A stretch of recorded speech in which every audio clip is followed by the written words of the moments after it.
नमस्कार. आज आपण बनवूया मार्केटपेक्षाही अतिशय सुंदर अशी चवीची मावा कुल्फी. तर माझ्याकडे कुल्फीचे मोडही नाही आहेत, तरी मी ती कुल्फी कशी बनवते ते नक्की बघा. तर कढईमध्ये थोडंसं पाणी घालायचं, जेणेकरून दूध तळाशी करपणार नाही. आणि त्यामध्ये मी फुल क्रीम फक्त अर्धा लिटर दूध घेतलेलं आहे. तर हे दुधाला आपण एक उकळी काढून घेऊया. आणि नंतर त्यामध्ये 4 ते 5 चमचे साखर घालायची. त्यासोबतच वेलची पावडरही घालायची आणि चिमूटभर मीठ घालायला अजिबात विसरायचं नाही. मिक्स करून घ्यायचं. तर दूध हे थोडंसं आटवून घेऊया. आणि त्यानंतर त्यामध्ये खवा घालायचा आहे, म्हणजेच मावा.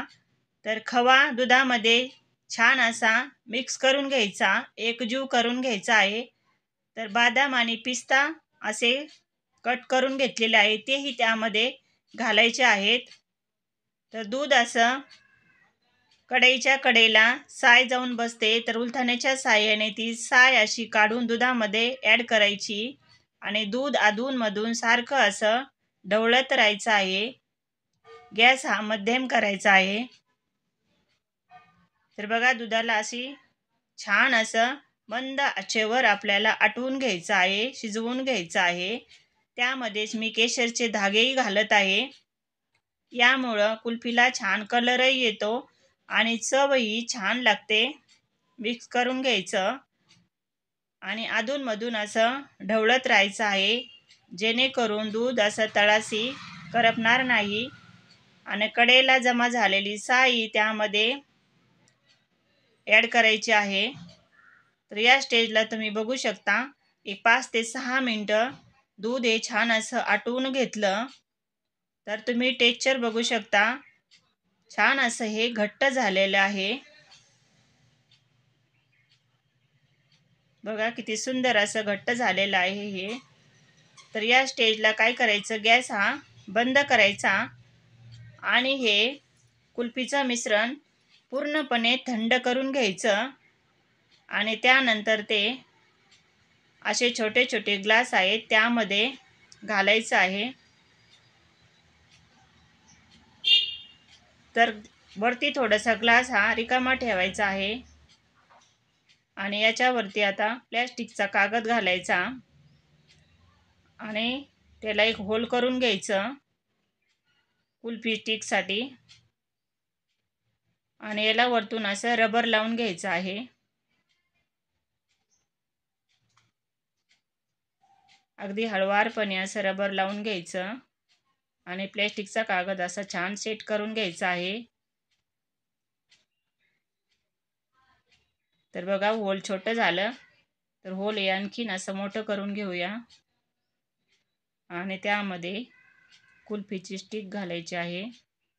तुम्ही बघू शकता, याच पद्धतीनं मी 2 ते 3 ग्लास असे छोटे छोटे सेट करून घेतलेले आहे. आणि उरलेलं मिश्रणही असे प्लॅस्टिकची हंडी आहे माझ्याकडे, त्यामध्ये मी घालत आहे. आणि त्या हंडीलाही आता झाकण लावून घ्यायचं आहे. आणि उरलेलं मिश्रणही श्रीखंडाच्या छोट्या डब्यामध्ये मी टाकून यासोबतच ते फ्रीजरमध्ये ठेवणार आहे. तर बघा किती सुंदर अशा कुल्फ्या बनवून तयार होतील आता. तर याला छान असे झाकण लावून घेतले की सर्व ग्लास आणि हे हंडी आणि श्रीखंडाचा डब्बा हे सर्व आता आपण एक रात्रभर फ्रीजरमध्ये ठेवणार आहोत. 10 ते 12 तास फ्रीजरमध्ये ठेवून नंतर आपण ते चेक करणार आहोत. तर बघा, कुल्फी छान अशी सेट झालेली आहे. तर काही सेकंद हे ग्लासवरचा प्लॅस्टिकचा कागद काढून घ्यायचा आणि थंड पाण्यामध्ये ठेवायचं आहे, जेणेकरून कुल्फी छान अशी निघते. त्यानंतर ग्लास घेऊन असं हाताने त्याला थोडंसं प्रेस करून घ्यायचं. तर तुम्ही आता बघू शकता किती सुंदर अशी कुल्फी बनवून तयार झालेली आहे. वाव! आणि चव तर अगदी भन्नाट लागते. आपण यामध्ये कॉर्नफ्लॉवर वापरलेलं नाही, मिल्क पावडर वगैरे काहीच वापरलेलं नाही. अगदी माव्यापासून आणि दुधापासून बनवलेली ही कुल्फी अतिशय सुंदर अशी झालेली आहे. वरतून काही ड्रायफ्रूट्स घालूया. तर तुम्हाला ही रेसिपी जर आवडली असेल तर व्हिडिओला लाईक करायला अजिबात विसरायचं नाही. तर अशा माझ्या साध्या आणि सोप्या रेसिपी जर तुम्हाला आवडत असतील आणि आणखीन तुम्ही माझ्या चॅनलला सबस्क्राईब केलं नसेल तर माझ्या चॅनलला सबस्क्राईब करा आणि बेल आयकॉनवरही क्लिक करा. पुन्हा भेटू अशीच एक नवीन रेसिपी घेऊन. तोपर्यंत मस्त खा आणि स्वस्त रहा. धन्यवाद.